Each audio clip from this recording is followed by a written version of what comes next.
Okay, so for my second interview, and I guess for this student presentation outline, I interviewed Enoch Heckman.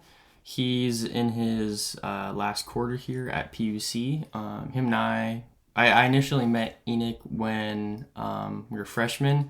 We were both in the same freshman class. And he's an acquaintance. I would call him a friend, but I don't know. I don't know. I don't get to see him often. We're not quite at that level, but I like to call him a friend. Yeah, he's a really nice guy, really easy to talk to. He's roommates with another student that's in my program with me.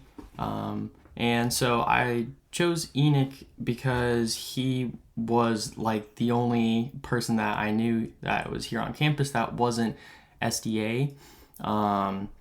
And yeah, I also wanted to know more about what he believes in because I know he's Jewish, but that's basically all I knew about his religious faith and upbringing and those sorts of things.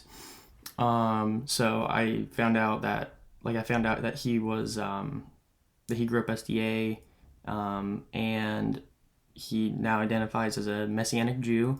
And yeah, he holds on to the traditional Jewish faiths, but he also incorporated SDA beliefs into his own life. Now,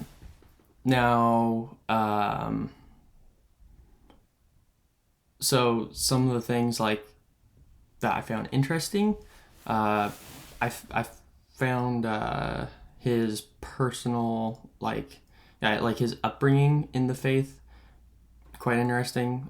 His mom was SDA, his dad was Jewish. They split, and he would kind of participate in both religions when he was with one parent and then one with the other. And he came to a point where he was like, "This is kind of silly. Like, I mean, I could keep going on and doing this, but like, I need a firm foundation in a faith." And that's when he really leaned into Judaism. And yeah, it wasn't until high school that he actually fully dove in head first into Judaism. And for his practices, I found it interesting how Judaism is different from Christianity in that they have objects have certain meanings to them. Like he has the mezuzah on his dorm room door, which is this little tiny container that holds a scroll of scripture, Deuteronomy 6, I believe. And yeah, it's basically like an everyday reminder of the promises that God has given us. And in my interview, he broke all of it down and why, what it means, each part of the scripture, and what that means for him and his faith. And I also found he wears these tassels. The name is currently escaping me, but he wears them on the four corners of his garment, whatever that is.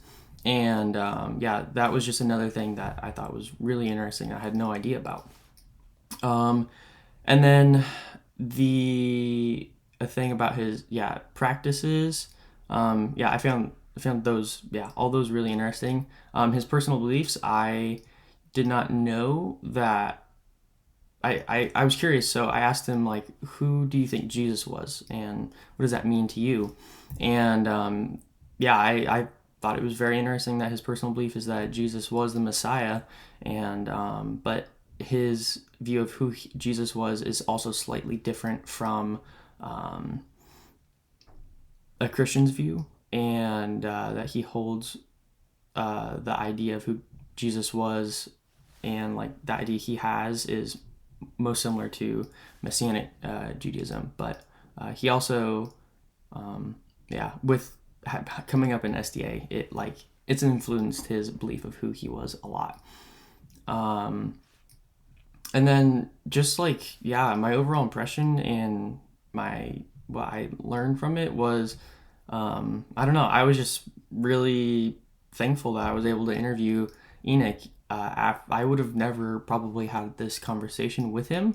I would like to think that I would have, but I don't necessarily know that I would like have the guests just go up to him and be like, "Hey, dude, like, can you tell me about what you believe?" Because that's kind of just a pretty big and bold statement. But yeah, I was just really thankful that I had the opportunity to talk to him and learn more about his personal belief and also what Judaism, their beliefs and practices overall. And like, yeah, I we had such a good conversation that we ended up talking for an hour and a half. I think after I finished our interview, that was already like an hour long. So yeah, I had a great time and yeah, I learned a lot.